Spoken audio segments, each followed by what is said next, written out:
Dirt Trax is sponsored by Can-Am. We're built for this. Polaris, the world leader in off-road innovation. And by Yamaha, conquer outdoors. For me, West Virginia is kind of an important place. I have a bit of a connection there simply because I've been there so often and because the people I've met there, every one of them has been so amazing. I think one of the hard things to see is how difficult things have been for local people since the mining industry took a bit of a dive. This trip, bringing Vern along, and we're going to get a little bit more in-depth look at just what's going on in that area. West Virginia is a pretty interesting state. Essentially, West Virginia fueled the growth of the Industrial Revolution. But in recent years, with the downturn in the economy, with stricter environmental regulations, West Virginia has been suffering. That opportunity that seems to exist for West Virginia is tourism. And the one organization that is really seizing at this opportunity is Hatfield McCoy Trail Systems. The town of Pineville is a really surprising place. When you first drive in, you get the impression like this is a pretty small place and that there's probably nothing here, but that couldn't be further from the truth. The town of Pineville is actually a lot bigger than it seems, and there is every type of amenity you could possibly need. Our base of operations was Pinnacle ATV Lodging. It's a great little place right on the edge of town, brand new, quite a pretty little spot, and just amazing people who run it. Within walking distance, you can have grocery stores, you can have a gas station, you can have local restaurants. They've got 4 really cool little intimate cabins that sleeps 4 individuals in each cabin, and then they have a larger lodge that you can also rent out as well. Tonight we're having dinner at a place called Ole Jose, which is a Mexican-Italian fusion restaurant, and it's highly rated, not just for ATVers and not just in Pineville, but all over the place. So we're gonna meet up with our crew from Hatfield McCoy and the owner of Ole Jose, Jill, and have some dinner, and she's gonna show us what gourmet food in West Virginia is all about. Luke. Hi, nice to meet you. You as well. Ooh, this is awesome. Well, thank you. We started out in Mexico, being a small town, needed to diversify. So then that's when we just decided to go to pizza school. I went to pizza school too. While I was in school, I ate a lot of pizza. She has this clay oven that's wood-fired, and in order to sort of get certified even to use this oven, she had to travel all the way to New York City, and she had to get trained from individuals from Verona, Italy, in how to use the clay oven and how to make a good pizza pie. She's now brought that back to the small town of Pineville, and she's not only feeding the people of Pineville, but all the people from the neighboring communities are traveling to come to her restaurant. You know, this is the key to my heart. This is really good. Like I said, 2016 was a really bad year for here. Almost everybody was laid off around here, and the people that weren't laid off were scared to death to spend a dime because everybody else was laid off. For sure, yeah. You never talk to anyone that they don't realize the benefit of the tourism. Was there any effect on tourism in terms of ATV and side-by-side visitors, or did that stay steady?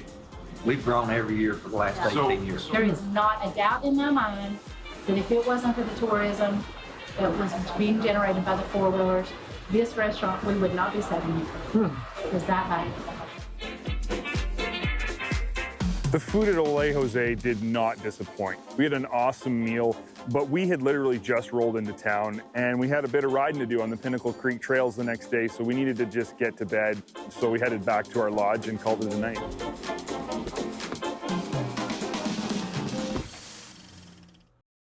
Dirt Trax is sponsored by Princess Auto, a unique world of equipment, tools, and more.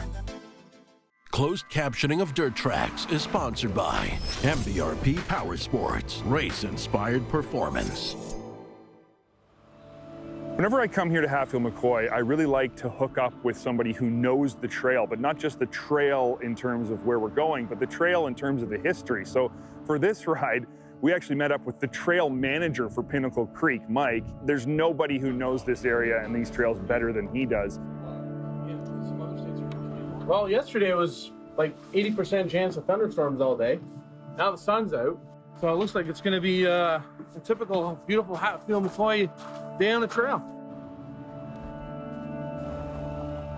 You guys all ready to rock it? What are we doing today? Plan. Yeah, we're gonna ride the Pinnacle Creek Trail system for Hatfield McCoy trails. Go over and check out the new connector going into the town of Kimball and Welch. Those two townships must be really excited about having this connectivity now to the trail system. Anytime you get more business in there, I mean, more money for the community. So I mean, it's always a good thing. Let's get on the trail. Let's do some riding. Great. Sounds good. Cool. So if you know anything about Hatfield McCoy, one of the things that they try to do is within each of the trail systems, they're really working towards a system of interconnectivity. What they want to be able to do is ideally be able to link all 7 trail systems up. And as they develop new trail systems, have connectors in order to get to those trail systems. This is a stepping stone approach, obviously. They can't do everything in 1 year. So they have a mandate that every 2 years, they're going to be adding 50 miles of trails to their systems. Mike, he came from the coal industry. He actually worked for a supplier of construction materials that was serving the coal industry. He had this opportunity to switch over and work for Hatfield McCoy. Him being an outdoor enthusiast and an off-road enthusiast, he seized the opportunity. I always like riding at Hatfield McCoy because the trails are so scenic and so perfectly maintained. And this trip was going to be special because we're actually checking out some new community connectors that have just been opened, which means I'm going to get to visit some towns in West Virginia that I've never been to, and that's always fun.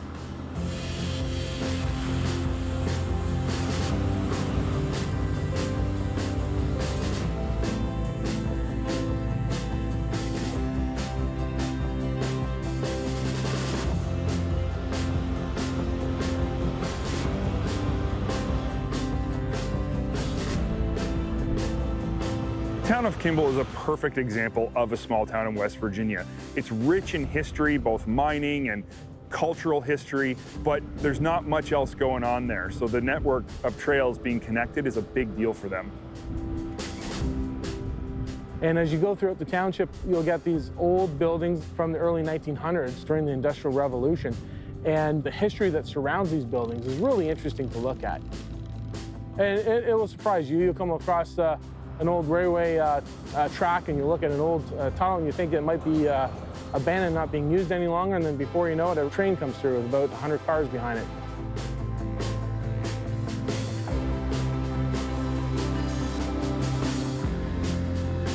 The town of Welch is another place in West Virginia that can only be described as surprising. When we first rode into town, things looked pretty sparse. I was wrong. The further we went into town, the bigger it got, and I finally learned that at one time, Welch was being considered for the capital of West Virginia. Welch was sort of the epicenter of the coal industry, is where a lot of businesses were sort of located out of. Politicians such as President Kennedy actually had a campaign rally in Welch back in the day. That's how popular the city of Welch was. Riding down the main street of Welch was awesome. These buildings, I've never seen buildings this ornate before, and they were all just old, but so cool, and they were so full of history, which I love. So this provides really cool opportunities for individuals that are out on their side-by-sides and ATVs touring around, because you're no longer sort of restricted to sort of stick to the trail system or some small townships. You can now get the amenities of these larger cities such as Welch.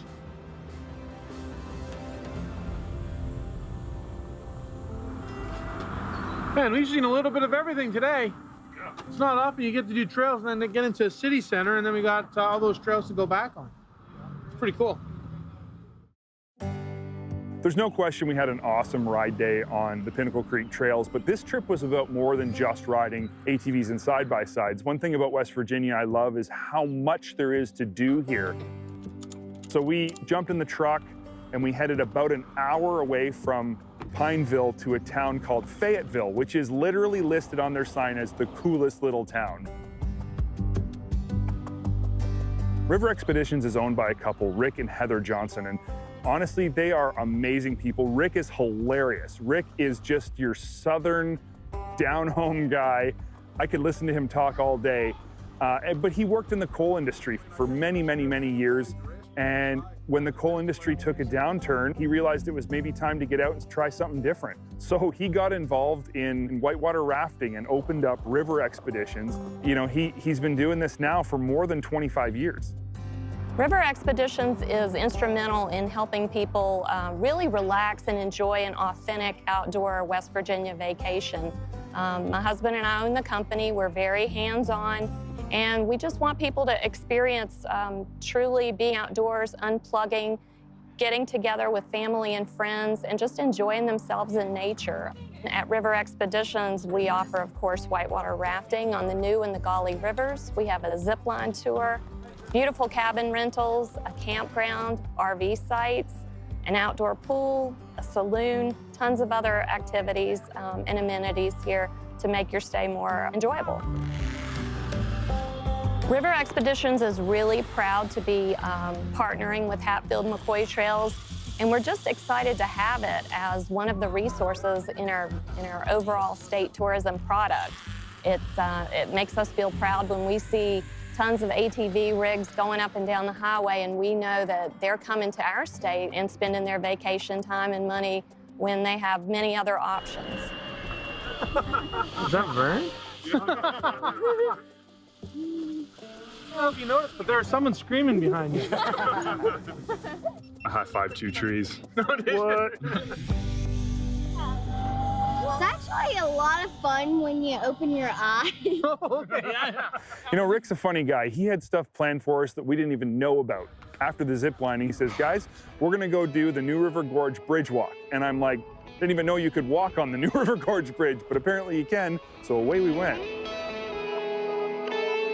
I'm not really a big fan of walking. I'd rather be on an ATV, but when somebody gives you the opportunity to walk on like a 2-foot wide gangplank, 900 feet above the ground with nothing below you, you take that opportunity, and that's what the bridge walk was, and it was awesome.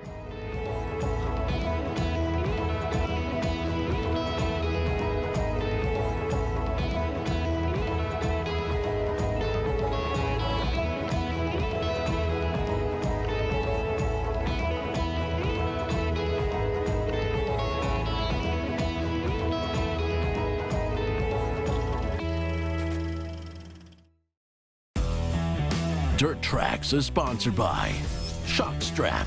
Start strapped, stay strapped. The only thing we had on the schedule for our final day in West Virginia was whitewater rafting the New River Gorge, which is something I had done before, but it was 8 years ago, so I was really looking forward to doing it again. River Expeditions is pretty impressive. They alone have over 25,000 individuals that come to their company to go whitewater rafting every year. And that's about a quarter of the number of individuals that come to West Virginia in total to whitewater raft. Can you do me up, honey? So it was Luke and I, along with Mark and our guide, Briar. So we were going down in a smaller raft. Yeah, and when I purposely make us flip, it'll be pretty fun. Like, purposely keep you out of the boat.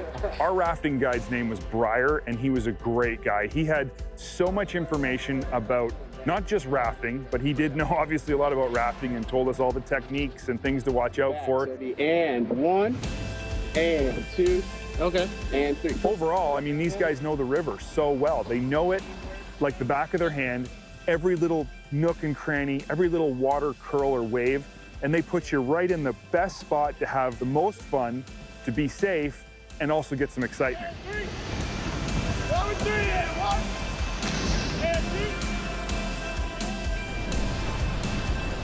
1, 2, and 1. 1, 2, and 1.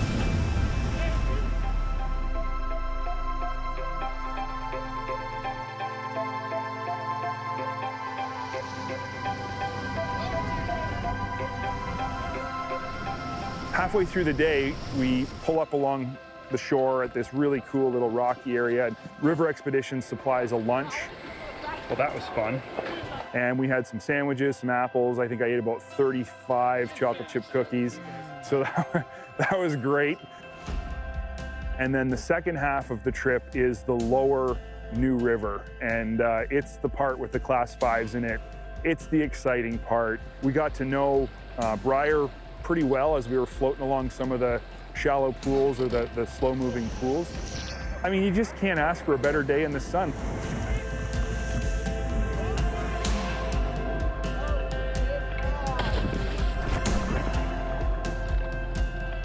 Trips like these in West Virginia are not something that you can only do as Dirt Trax TV. Anything we did on this trip, anyone can do. You could plan exactly the same trip as we did and have exactly as much fun as we did. That's really the draw of West Virginia these days, and that's really what's changing their economic situation. West Virginia, in my mind, gets the vote for the adventure capital of the East Coast. There's no other area in the East Coast where you can enjoy so many outdoor activities as you can in West Virginia. This trip was a great experience, so much so that I think the next time I'm going to come down to West Virginia, I'm not just going to go down with the guys, but I'm going to bring my family, and hopefully they'll bring their families as well, and we'll experience this all together. You can do it! You can do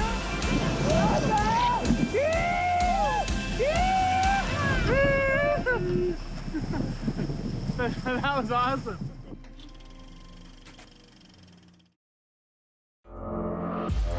Dirt Trax is sponsored by Argo.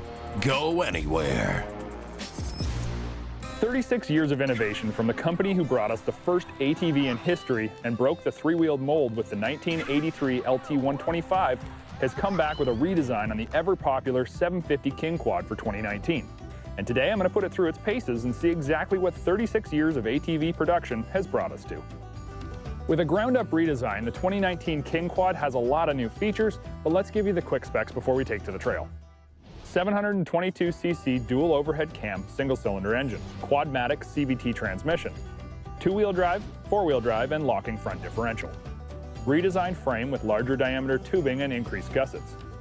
6.7 inches suspension travel up front, 7.7 inches of wheel travel out back. 25-inch Carlisle AT489 tires on 12-inch aluminum rims. Adding to the new bodywork and the matte sword black paint job is a whole host of onboard storage, which is something that seems to be lacking from some of the competition. There's 3 storage compartments on board. 2 are watertight and offer you 4 and 2.8 liters of capacity, with a third 4-liter non-waterproof trunk. But hey, that's still a lot more than you'll find on most others. Everything fits in seamlessly to the bodywork and really takes on an aggressive and modern look, fitting in really nicely with today's higher-end ATVs.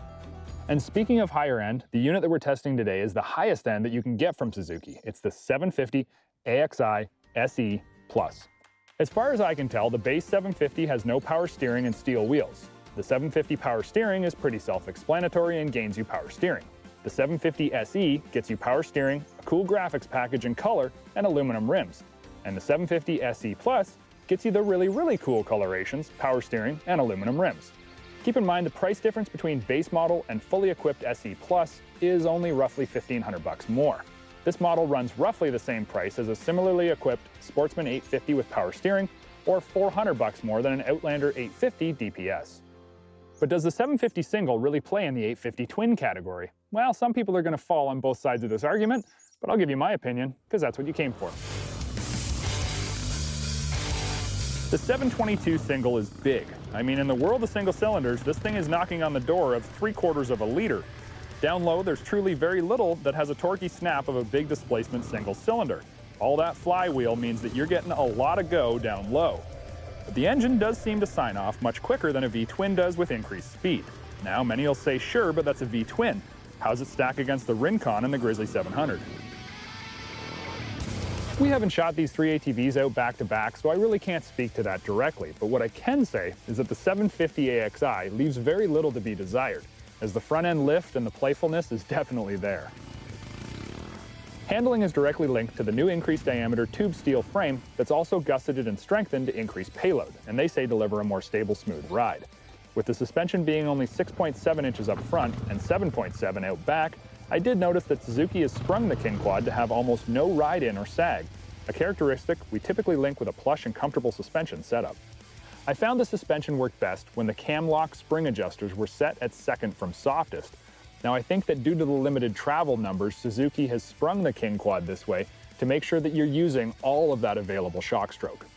Keep in mind that many manufacturers are now offering over 10 inches of travel on the rear of their ATVs, and so there is a big difference. I'm not held back by the travel, and the KingQuad handles very well for its numbers. Throwing it around through a corner produces very little unwanted body roll.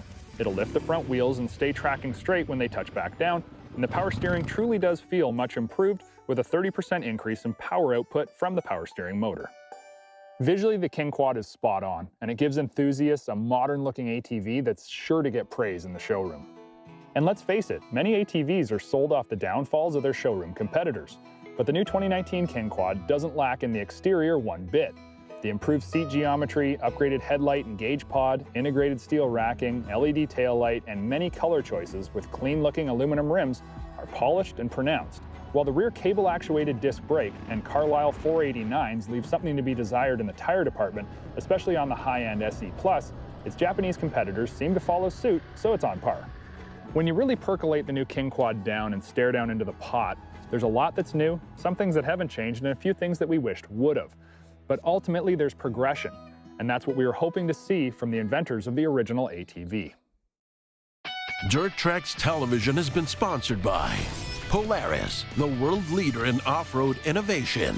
Can-Am, we're built for this. And by Textron Off-Road, power, performance, and precision engineering.